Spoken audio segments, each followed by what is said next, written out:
नमस्कार दोस्तों, स्वागत है आपका आज के मुख्य समाचार में, जिसमें सबसे पहली और बड़ी खबर में आपको बताएंगे कि पाकिस्तान में घुसकर आतंकियों का सफाया, कर्नाटक में भाजपा सरकार बनेगी अमित शाह की दहाड़।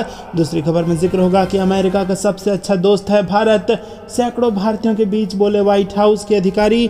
तीसरी खबर में जिक्र होगा कि भारत कश्मीर में कर रहा G20 का आयोजन, मुंह ताक रहा पाकिस्तान, पाकिस्तानी विशेषज्ञ ने सरकार को फटकारा। चौथी खबर में जिक्र होगा कि पीएम मोदी ने वैश्विक स्तर पर मेक इन इंडिया की प्रगति पर जताई प्रसन्नता, जयशंकर ने ट्वीट कर दिया जवाब। और पांचवी खबर में आपको बताएंगे कि चीन को पछाड़ भारत का सबसे बड़ा कारोबारी भागीदार बना अमेरिका। 2022-23 में $128.55 अरब का हुआ कारोबार। दोस्तों, हर एक खबर की गहराई में आपको ले जाएंगे, लेकिन उससे पहले अगर आपको भी देश की सेना और पीएम मोदी पर पूरा भरोसा है तो वीडियो को लाइक करके कमेंट में लिखिए जय हिंद, और रोज की इस प्रकार की खबरों के लिए चैनल को सब्सक्राइब करके बेल आइकन दबाइए। रुक करते हैं सबसे पहली और बड़ी खबर की तरफ। अमित शाह का बड़ा बयान, बोले मोदी सरकार ने देश को सुरक्षित किया, पाकिस्तान में घुसकर आतंकियों का सफाया किया, कर्नाटक में भाजपा बनाएगी सरकार। जी हां दोस्तों, केंद्रीय मंत्री अमित शाह ने कहा कि केंद्र की मोदी सरकार ने देश को सुरक्षित किया है। पहले आतंकी हमले होते थे तो सरकार कुछ नहीं करती थी, हमने आतंकियों को पाकिस्तान में घुसकर जवाब दिया। गोवा के पोंडा में भाजपा के 2024 के लोकसभा चुनाव अभियान की शुरुआत करते हुए अमित शाह ने उत्तर पूर्व में 3 राज्यों में हुए चुनाव का जिक्र किया और कहा कि राहुल बाबा ने अपनी एक यात्रा समाप्त की है। पूरे भारत में कांग्रेसी बड़े खुश दिखाई पड़ते थे और उसके बाद उत्तर पूर्व के 3 राज्यों के चुनाव आए। राहुल बाबा ने वहां जोर शोर से प्रचार किया और तीनों राज्यों में कांग्रेस का सुपड़ा साफ हो गया। वहां 3 राज्यों में भाजपा की सरकार बनी है। ये संदेश है कि इस देश में शासन करने का अधिकार उसी को है जो देश को सुरक्षा के साथ विकास दे पाएगा। गोवा में भी जनता का आशीर्वाद मिला है। शाह ने कहा कि हमने राम मंदिर का वादा किया था, मंदिर बन रहा है, 1 करोड़ गरीबों के घर में पीने का पानी पहुंचाया, देश में कई वंदे भारत ट्रेनें चलाई, कई सड़कें बनाई, कई एयरपोर्ट बनाए, कश्मीर में धारा 370 हटाई, और ये केवल भाजपा सरकार में ही संभव हुआ है। कांग्रेस की सरकारें गोवा को 432 करोड़ रुपए देती थी, लेकिन मोदी सरकार ने गोवा को 3000 करोड़ रुपए का बजट दिया। गोवा के डाबोलिम में एयरपोर्ट बनाया और यहाँ इलेक्ट्रॉनिक सिटी भाजपा ने दी। रुक करते हैं अगली ब्रेकिंग न्यूज़ की तरफ। अमेरिका का सबसे अच्छा दोस्त है भारत, सैकड़ों भारतीयों के बीच बोले व्हाइट हाउस के अधिकारी। जी हाँ दोस्तों, आपको बता दें कि विश्व में किसी भी 2 देशों के लोगों के बीच आपसी संबंध इतने मजबूत नहीं होंगे जितना अमेरिका और भारत के बीच है। भारतीय दूतावास द्वारा आयोजित एक कार्यक्रम में सैकड़ों भारतीय अमेरिकियों को संबोधित करते हुए व्हाइट हाउस के एक अधिकारी ने ये बात कही। उन्होंने कहा कि कई ऐसे क्षेत्र हैं जहां सरकार को दोनों देशों के नागरिकों को आपस में कार्य करने के लिए जगह देना चाहिए। यूएस नेशनल सिक्योरिटी काउंसिल के Indo Pacific coordinator Kurt Campbell ने कहा कि हाल के वर्षों में दोनों देशों के बीच संबंध और बेहतर हुए हैं और ये और भी मजबूत होंगे। अमेरिका में भारत के राजदूत तरनजीत सिंह सिद्धू ने कहा कि G20 का वर्तमान अध्यक्ष भारत विश्व को अपनी शक्ति और सफलता साझा करने के लिए तैयार है, और उन्होंने कहा कि अमेरिका और भारत के संबंध का लाभ विश्व के अन्य देशों को भी मिलेगा। आज भारत वैश्विक स्तर पर 5वीं सबसे बड़ी अर्थव्यवस्था है। यहाँ लगभग हर हफ्ते एक यूनिकॉर्न बन रहा है और दुनिया का सबसे बड़ा नवीनीकरण ऊर्जा विस्तार कार्यक्रम चलाया जा रहा है। इस कार्यक्रम में वित्त मंत्री निर्मला सीतारमण सहित कई अन्य गणमान्य मौजूद रहे। रुक करते हैं अगली ब्रेकिंग न्यूज़ की तरफ। भारत कश्मीर में कर रहा है G20 का आयोजन, मुंह ताक रहा है पाकिस्तान, पाकिस्तानी विशेषज्ञ ने सरकार को फटकारा। जी हाँ दोस्तों, आपको बता दें कि पाकिस्तान के विदेश मंत्री बिलावल भुट्टो ने कुछ दिन पहले कहा था कि भारत ने जिस तरह से अंतर्राष्ट्रीय मंच पर कश्मीर का मसला उठाया है, उनका देश वैसा करने में नाकाम रहा। बिलावल की ये बात अब सच साबित होती नजर आ रही है। पहले अगस्त 2019 और अब मई में कश्मीर मसले पर पाकिस्तान मुंह की खाने वाला है। मई में कश्मीर घाटी में G20 सम्मेलन का आयोजन होना है। पाकिस्तान की तरफ से इसके आयोजन पर आपत्ति दर्ज कराई गई थी, लेकिन अब पाकिस्तान के ही विशेषज्ञ अपनी सरकार को इसके लिए दोषी ठहराने लगे हैं। उनका कहना है कि जिस तरह से भारत इतने बड़े शिखर सम्मेलन की तैयारी कर रहा है, उससे तो यही लगता है कि पाकिस्तान की कश्मीर नीति पूरी तरह से फेल हो गई है। कराची स्थित DHA सुफा यूनिवर्सिटी में अंतर्राष्ट्रीय विभाग से जुड़े डॉक्टर मोहम्मद अली एहसान ने एक्सप्रेस ट्रिब्यून में लिखा कि अगर हम अपने राष्ट्रीय हितों की रक्षा करने में विफल रहते हैं तो हम खुद को कमज़ोर और कमज़ोर बना लेंगे। तो दोस्तों, ये हाल है पाकिस्तान का। पाकिस्तान की सिविल सोसाइटी अब वहां के सरकार को घेर रही है, फटकार लगा रही है। पाकिस्तानी विशेषज्ञों को लगता है कि जिस प्रकार से भारत ने कश्मीर के मुद्दे में अपने पक्ष में पूरी दुनिया में माहौल बनाया है, वो करने में पाकिस्तान विफल रहा। रुक करते हैं अगली ब्रेकिंग न्यूज़ की तरफ। पीएम मोदी ने वैश्विक स्तर पर मेक इन इंडिया की प्रगति पर जताई प्रसन्नता, जयशंकर ने ट्वीट का दिया जवाब। जी हाँ दोस्तों, प्रधानमंत्री नरेंद्र मोदी ने रविवार को वैश्विक स्तर पर मेक इन इंडिया पहल की प्रगति पर प्रसन्नता व्यक्त की और प्रधानमंत्री ने विदेश मंत्री एस जयशंकर के ट्वीट को रीट्वीट करते हुए प्रसन्नता जताई। दोस्तों रुक करते हैं अगली ब्रेकिंग न्यूज़ की तरफ। चीन को पछाड़कर भारत का सबसे बड़ा कारोबारी भागीदार बना अमेरिका। 2022-23 में 128.55 अरब डॉलर का हुआ है कारोबार। जी हाँ दोस्तों, आर्थिक समझौतों में वृद्धि की बदौलत वित्त वर्ष 2022-23 में अमेरिका भारत का सबसे बड़ा कारोबारी भागीदारी के रूप में उभरा है और वाणिज्य मंत्रालय के प्रारंभिक डाटा के अनुसार पिछले वित्त वर्ष में दोनों देशों के बीच द्विपक्षीय कारोबार 7.65% बढ़कर 128.55 अरब डॉलर रहा। दोनों देशों के बीच 2021-22 में 119.5 अरब डॉलर और 2021 में 80.51 अरब डॉलर का द्विपक्षीय कारोबार हुआ था। डाटा के अनुसार 2022-23 में अमेरिका को कुल निर्यात 2.81% बढ़कर 78.31 अरब डॉलर रहा। दोस्तों रुक करते हैं अगली ब्रेकिंग न्यूज़ की तरफ। भारत और अमेरिका ने शांतिपूर्ण वैश्विक समुदाय के लिए तैयार की मजबूत नींव, निर्मला सीतारमण का बयान। जी हाँ दोस्तों, आपको बता दें कि वित्त मंत्री निर्मला सीतारमण ने कहा कि भारत और अमेरिका एक शांतिपूर्ण और सामंजस्यपूर्ण वैश्विक समुदाय के लिए एक मजबूत नींव तैयार कर रहे हैं। शनिवार को अपनी अमेरिकी यात्रा के दौरान वाशिंगटन में भारतीय दूतावास के एक कार्यक्रम में भारतीय समुदाय को संबोधित करते हुए वित्त मंत्री ने कहा कि एकजुटता की भावना भारत और अमेरिका के बीच संबंधों को नियंत्रित करती है। वित्त मंत्री निर्मला सीतारमण ने कहा कि हम एकजुटता का जश्न मनाते हैं और ये भारत और अमेरिका के संबंधों को नियंत्रित करता है।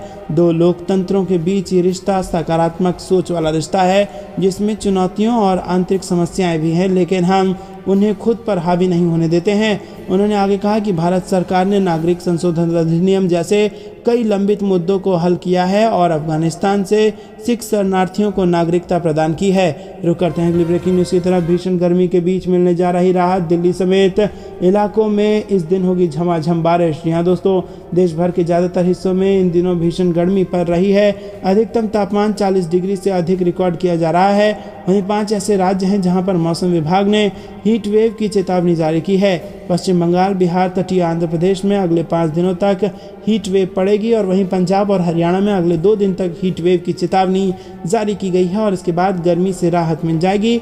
मौसम विभाग के अनुसार पश्चिमी हिमालयी क्षेत्र में 16 अप्रैल और उत्तर पश्चिम भारत के मैदानी इलाकों में 18 अप्रैल से झमाझम बारिश होगी।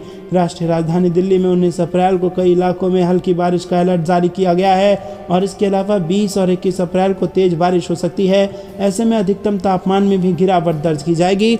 रुक करते हैं अगली ब्रेकिंग न्यूज़ की तरफ। प्रधानमंत्री श्रम योगी मानधन योजना में होगा बदलाव, हर महीने 3,000 रुपये देती है सरकार। जी दोस्तों, असंगठित क्षेत्र के अधिक से अधिक कामगारों को सामाजिक सुरक्षा देने के लिए केंद्रीय सरकार प्रयासरत है और इसी के तहत समाज के सभी वर्गों के कल्याण को ध्यान में रखकर तरह तरह की योजनाएं चलाई जा रही हैं। सरकार द्वारा समाज के कल्याण के लिए चलाई गई योजनाओं में एक है प्रधानमंत्री श्रम योगी मानधन योजना, लेकिन लगता है कि कर्मचारियों को सरकार की ये पेंशन योजना रास नहीं आ रही है। प्रधानमंत्री श्रम योगी मानधन योजना में बहुत कम पंजीकरण हो रहा है और केंद्र ने 2019 में प्रधानमंत्री श्रम योगी मानधन योजना लागू की थी। इसमें 60 वर्ष की आयु के बाद अधिकतम 15,000 वेतन वाले असंगठित क्षेत्र के कर्मचारियों को 3,000 प्रति महीने की पेंशन का प्राविधान है। रुक करते हैं अगली ब्रेकिंग न्यूज़ की तरफ। चीन को मुंहतोड़ जवाब, अरुणाचल में एलएसी से सटे गांव को टूरिस्ट हब बनाएगा भारत और इन क्षेत्रों में होगा विकास। जी हाँ दोस्तों, एलएसी पर भारत ने चीन की कारगुजारियों का करार जवाब देने की पुख्ता तैयारी कर ली है और इसी के तहत भारत ने अरुणाचल प्रदेश के सीमावर्ती गाँव को टूरिस्ट हब बनाने की ओर कदम आगे बढ़ा दिया है। सिविल मिलिट्री पार्टनरशिप के तहत सीमावर्ती गाँव का ये कायाकल्प चीन के कथित मॉडल विजिलेंस प्रोग्राम को धूल चटाने के लिए तैयार किया जा रहा है। दोनों देशों के बीच तनाव पिछले हफ्ते उस समय और बढ़ गया था जब बीजिंग ने भारतीय राज्य में 11 स्थानों का नाम बदल दिया था, जिसे वो तिब्बत का दक्षिणी हिस्सा जांगनान कहता है। वहीं आपको बता दें दोस्तों कि फास्ट पोस्ट की एक रिपोर्ट में कहा गया है कि इस घटनाक्रम को पिछले 10 वर्षों में लद्दाख से अरुणाचल प्रदेश तक के क्षेत्रों में एलएसी के करीब चीन के तथाकथित मॉडल गांव या सियाकोआंग के लिए भारत की प्रतिक्रिया के रूप में देखा जा रहा है। दोस्तों रुक करते हैं अगली ब्रेकिंग न्यूज़ की तरफ। अपने काम से काम काम रखो, कश्मीर में G20 पर बौखलाए पाकिस्तान को प्रधानमंत्री मोदी की दो टूक। जी हाँ दोस्तों, गले तक कर्ज में डूबे पाकिस्तान को भारत की उन्नति देखी नहीं जा रही है। भारत G20 की बैठक लेकर काफी उत्साहित है, मगर ये बात पाकिस्तान को फूटी कौड़ी नहीं सुहा रहा है। भारत के जम्मू कश्मीर में G20 बैठक के आयोजन पर पाकिस्तान ने आपत्ति जताई थी, मगर भारत ने दो टूक शब्दों में पाकिस्तान का मुंह बंद कर दिया है। भारत ने शनिवार को पाकिस्तान की उस आपत्ति को सीधे तौर पर खारिज कर दिया और विदेश मंत्रालय ने एक बयान में कहा कि जम्मू कश्मीर भारत का अभिन्न अंग है। पर्यटन पर G20 वर्किंग ग्रुप की बैठक 22-24 मई को श्रीनगर में होने वाली है और जम्मू कश्मीर की राजधानी में इसकी तैयारी शुरू हो चुकी है। मार्च 2020 में कश्मीर में आयोजित अंतर्राष्ट्रीय निवेश सम्मेलन में 36 देशों के प्रतिनिधियों ने भाग लिया और राजनयिक हलकों के एक वर्ग के मुताबिक भारत इस बार वहां G20 की मेजबानी का फैसला कर पाकिस्तान पर दबाव बढ़ाना चाहता है। इसके अलावा नरेंद्र मोदी सरकार अनुच्छेद 370 के हटने के बाद केंद्र शासित प्रदेश बने जम्मू कश्मीर में हो रहे विकास के संदेश को अंतर्राष्ट्रीय मंच पर पहुंचाना चाहती है। संयोग से पाकिस्तान ने श्रीनगर को पिछले साल G20 के लिए स्थल के रूप में घोषित किए जाने पर आपत्ति जताई थी। बाद में चीन आपत्ति में शामिल हो गया। उस समय नई दिल्ली ने भी कहा था कि घोषणा के अनुरूप श्रीनगर में G20 का आयोजन होगा। रुक करते हैं अगली ब्रेकिंग न्यूज की तरफ। अमेरिकी स्टाइल में पाकिस्तान में घुसकर आतंकी शिविरों को उड़ाएगा भारत और इसके लिए बना लिया ये घातक हथियार। जी हाँ दोस्तों, देश में छोटे मगर घातक ड्रोन के निर्माण को लेकर बड़ी सफलता मिली है। ऐसी आम ड्रोन को तैयार किया गया है जो छोटी मिसाइल से हमला करके चंद पलों में ही दुश्मन के टैंक को नष्ट कर देगा। और वैसे तो हथियार युक्त ड्रोन के निर्माण में रक्षा अनुसंधान एवं विकास संगठन यानी कि DRDO भी जुटा है, लेकिन इस आर्म्ड ड्रोन का निर्माण सेना के मेक 2 प्रोजेक्ट के तहत एक निजी कंपनी द्वारा किया गया। सेना के सूत्रों के अनुसार देश में 30-40 कंपनियां सेना के साथ मिलकर ड्रोन निर्माण में जुटी है और ये सेना की जरूरतों के अनुरूप अलग अलग किस्म के ड्रोन बना रही है। इसी कड़ी में एक निर्माता ने आम ड्रोन बनाने में सफलता हासिल की है और इसे छोटे आकार की 10-12 किलोग्राम वजन तक की एंटी टैंक गाइडेड मिसाइल से लैस किया जा सकता है। ये 15-20 किलोमीटर दूर तक जाकर मिसाइल हमला कर सकता है और आरंभिक परीक्षण में ये सफल रहा है। रुक करते हैं अगली ब्रेकिंग न्यूज की तरफ। मोदी सरकार पर भारतीयों को बहुत भरोसा, 21 टॉप देशों में सबसे आगे और जनता का है जबरदस्त विश्वास। जी हाँ दोस्तों, भारत के लोगों को प्रधानमंत्री नरेंद्र मोदी की सरकार पर भरोसा है। Market research firm Ipsos global trust monitor द्वारा दुनिया के टॉप 21 देशों में कराए गए सर्वे में ये बात सामने निकल कर आई है। सर्वे का मकसद ये जानना था कि 21 देशों के लोगों को अपनी सरकार पर कितना भरोसा है। इसमें भारत के लोगों ने सबसे अधिक अपनी सरकार पर भरोसा जताया है। यूं कहें तो केंद्र की नरेंद्र मोदी सरकार दुनिया की सबसे भरोसेमंद सरकार बनकर उभरी है। फर्म ने कनाडा, दक्षिण अफ्रीका, तुर्की और संयुक्त राष्ट्र अमेरिका सहित 21 देशों में लोगों से बात की और अधिकांश देशों में 16 से 74 वर्ष के बीच के लोगों से उनकी सरकार को लेकर राय मांगी गई। कनाडा, दक्षिण अफ्रीका, तुर्की और संयुक्त राज्य अमेरिका में 18 से 74 वर्ष के लोगों से बात की गई और ये सर्वे बीते साल अगस्त और सितंबर महीने में संपन्न हुआ। इस सर्वे में सबसे अधिक शहरी लोग शामिल हुए। भारत सरकार पर 52% लोगों ने भरोसा जताया है। दोस्तों, रुक करते हैं अगली ब्रेकिंग न्यूज की तरफ। कर्नाटक में कमल खिलाने के लिए बीजेपी ने बनाई टीम सुपर 60 और नेताओं को सौंपी गई जिम्मेदारी। जी हाँ दोस्तों, भारतीय जनता पार्टी ने गुजरात की तर्ज पर कर्नाटक में भी फिर से सरकार बनाने की खास रणनीति तैयार कर ली है और इस रणनीति की सबसे बड़ी खासियत यह है कि इसके जरिए बीजेपी कर्नाटक की 60 कमजोर सीटों पर अपने उम्मीदवारों को जिताने में पूरा जोर लगाएगी। यहाँ चुनावी फीडबैक के आधार पर जो कमजोर सीटें मानी जाती हैं उन्हें मजबूती दी जाएगी। कर्नाटक की सीटों पर जीत के लिए बीजेपी ने अपने 60 नेताओं की स्पेशल टीम बनाई है और इन्हें राज्य में बहुमत का आंकड़ा 112 से ज्यादा सीटों पर जीत के लक्ष्य के साथ राज्य में इन नेताओं को जिम्मेदारी दी गई है और इन 60 सीटों में खास तौर पर वो सीटें शामिल हैं जिन पर साल 2018 में बीजेपी दूसरे नंबर पर रही थी या बेहद मामूली अंतर से हारी थी। बीजेपी ने अपनी इस टीम सुपर 60 में उत्तर प्रदेश, बिहार, दिल्ली, राजस्थान, मध्य प्रदेश, गुजरात और दिल्ली के ऐसे नेताओं को शामिल किया है जिन्हें संगठन में काम करने के साथ चुनावी राजनीति का अच्छा खासा अनुभव है और इस टीम सुपर 60 के सभी नेताओं को कर्नाटक की एक कमजोर सीट को जिताने की जिम्मेदारी दी गई है। इसी के साथ नेता उस जिले की अन्य विधानसभा सीटों को भी मॉनिटरिंग का काम भी देखेंगे।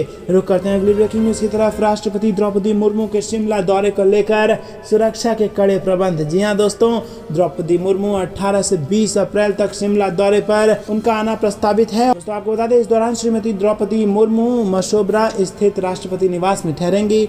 इस दौरान सुरक्षा के कड़े प्रबंध भी किए गए हैं। राष्ट्रपति का 18 अप्रैल को दोपहर बाद शिमला पहुंचने का कार्यक्रम है। 19 अप्रैल को राष्ट्रपति द्रौपदी मुर्मू हिमाचल प्रदेश विश्वविद्यालय के दीक्षांत समारोह में हिस्सा लेंगी।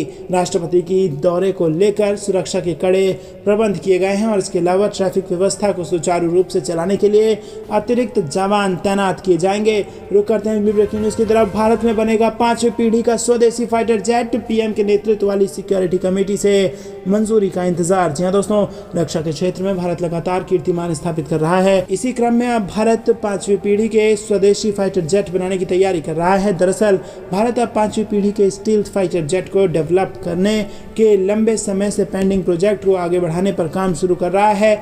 ऐसे में उन अटकलों पर भी विराम लगाया गया है कि भारत अमेरिका के फाइटर जेट F-35A में रुचि दिखा रहा है। दरअसल फरवरी में बेंगलुरु में आयोजित इंडिया एयर शो में अमेरिका के फाइटर जेट F-35A जेट भी शामिल था।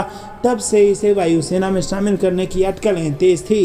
रुक करते हैं अगली ब्रेकिंग न्यूज की तरफ। कई देश के कई राज्यों में भीषण गर्मी और राज्यों में पारा पहुंचा 40 डिग्री के पार। दिल्ली में लू चलने के आसार। जी हां दोस्तों, देश के कई राज्यों में भीषण गर्मी की मार पड़ रही है। मध्य प्रदेश, उड़ीसा, राजस्थान, उत्तर प्रदेश, बिहार, झारखंड, पंजाब, हरियाणा और महाराष्ट्र समेत कई राज्यों में पारा 40 डिग्री के पार चला गया है। वहीं दिल्ली एनसीआर में पारा 40 डिग्री पार हुआ और लोगों को जबरदस्त गर्मी का सामना करना पड़ा। शुक्रवार को आईएमडी के आंकड़ों के अनुसार महाराष्ट्र में कम से कम 10 जिलों में अप्रैल के मध्य में अधिकतम तापमान 40 डिग्री सेल्सियस के ऊपर दर्ज किया गया है, जिसमें आपको बता दें कि 43.2 डिग्री सेल्सियस दर्ज करने वाला चंद्रपुर सबसे गर्म इलाका बन गया है। दोस्तों, रुक करते हैं अगली ब्रेकिंग न्यूज की तरफ। भारत विरोधी तत्वों पर ले एक्शन, पीएम मोदी ने की ब्रिटिश प्रधानमंत्री सुनक से बात। जी हां दोस्तों, प्रधानमंत्री नरेंद्र मोदी ने गुरुवार को ब्रिटेन के अपने समकक्ष ऋषि सुनक के साथ टेलीफोन पर बात की और इस दौरान दोनों नेताओं ने द्विपक्षीय मुद्दों, विशेष रूप से व्यापार और आर्थिक क्षेत्र में प्रगति की समीक्षा की। पीएम मोदी ने ब्रिटेन में भारतीय राजनयिक मिशन की सुरक्षा का मुद्दा उठाया और सुनक से भारत विरोधी तत्वों के खिलाफ कड़ी कार्रवाई का आह्वान किया। पीएम मोदी ने वांछित आर्थिक अपराधियों की वापसी को लेकर प्रगति रिपोर्ट भी मांगी और प्रधानमंत्री सुनक ने भारत मौजूदा G20 अध्यक्षता के लिए ब्रिटेन के पूर्ण समर्थन को दोहराया और इसी के साथ प्रधानमंत्री ने बैसाखी की पूर्व संध्या पर सुनक को बधाई भी दी। दोस्तों, आपको बता दें कि दोनों नेताओं ने भारत यूके रोड मैप 2030 के हिस्से के रूप में कई द्विपक्षीय मुद्दों पर प्रगति की समीक्षा की। और दोस्तों, रुक करते हैं अगली ब्रेकिंग न्यूज की तरफ। भारत के इस मिशन से दम तोड़ेगा ड्रैगन, चीन को पटकने के लिए गुजरात, कर्नाटक बनेंगे हथियार। जी हां दोस्तों, भारत अब एक ऐसे मिशन की शुरुआत कर चुका है जो आने वाले दिनों में चीन के लिए बड़ी मुसीबत खड़ी कर सकता है। इस मिशन की शुरुआत गुजरात, कर्नाटक और तमिलनाडु से भी हो चुकी है। वास्तव में भारत सरकार अपने सेमीकंडक्टर मिशन को सफल बनाने के लिए देश में सेमीकंडक्टर से जुड़ी कंपनियों के साथ बातचीत कर रही है और इन कंपनियों को लुभाने के लिए कंपनियों ने उन जरूरतों के बारे में पूछा जा रहा है जो सेमीकंडक्टर यूनिट लगाने के लिए जरूरी है। मौजूदा समय में ताइवान दुनिया का 90% सेमीकंडक्टर का निर्माण करता है। कोविड के कारण चीन ने जीरो कोविड पॉलिसी अपनाई थी, जिसकी वजह से सेमीकंडक्टर के निर्माण में काफ़ी बाधा पहुंची थी और दुनिया के कई सेक्टर, खासकर इलेक्ट्रॉनिक्स और ऑटो सेक्टर सबसे ज़्यादा प्रभावित हुए थे। जानकारी के अनुसार भारत सरकार के अधिकारी अल्ट्रा प्योर कॉपर, एल्यूमिनियम, पानी और गैस जैसे उद्योगों से जुड़े लोगों से मीटिंग कर रहे हैं और इस मीटिंग से उन तमाम बातों और आवश्यकताओं को समझने का प्रयास किया जा रहा है जिससे सेमीकंडक्टर यूनिट लगाने में मदद मिल सकती है। इलेक्ट्रॉनिक्स और सूचना प्रौद्योगिकी मंत्रालय के वरिष्ठ अधिकारी की माने तो इन कंपनियों के प्रतिनिधि पहली बार फरवरी में गुजरात, कर्नाटक और तमिलनाडु में प्रस्तावित सेमीकंडक्टर यूनिट्स की साइट्स का दौरा करने आए थे। अधिकारियों के अनुसार इनमें से कुछ कंपनियों के अधिकारियों ने पिछले महीने फिर से इन साइटों का दौरा किया और इनके साथ केंद्र और राज्य सरकार के अधिकारी भी थे। रुक करते हैं अगली ब्रेकिंग न्यूज की तरफ। भारत का राफेल पहली बार विदेशी धरती पर ताकत दिखाने को तैयार, चीन पाकिस्तान की गुम होगी हेकड़ी। जी हां दोस्तों, भारत का राफेल लड़ाकू विमान पहली बार किसी विदेशी जमीन पर शक्ति प्रदर्शन की तैयारी कर रहा है। पिछले साल जुलाई में ही भारत को 36 राफेल विमानों की आपूर्ति पूरी हुई थी, जिसके बाद भारतीय वायुसेना ने राफेल के 2 स्क्वाड्रन को अंबाला एयरफोर्स बेस और हाशिम आरा एयरफोर्स बेस पर तैनात किया था। अब इनमें से 4 राफेल विमान मॉन्ट डी मॉर्सन मिलिट्री बेस पर आयोजित होने वाले बहुराष्ट्रीय युद्धाभ्यास ओरियन में हिस्सा लेने के लिए फ्रांस रवाना होंगे। भारतीय वायुसेना राफेल लड़ाकू विमानों के साथ 2 C-17 Globemaster 3 heavy lift aircraft, 2 illusion IL-78 refuel aircraft और 165 वायु योद्धाओं की एक टुकड़ी भेज रही है।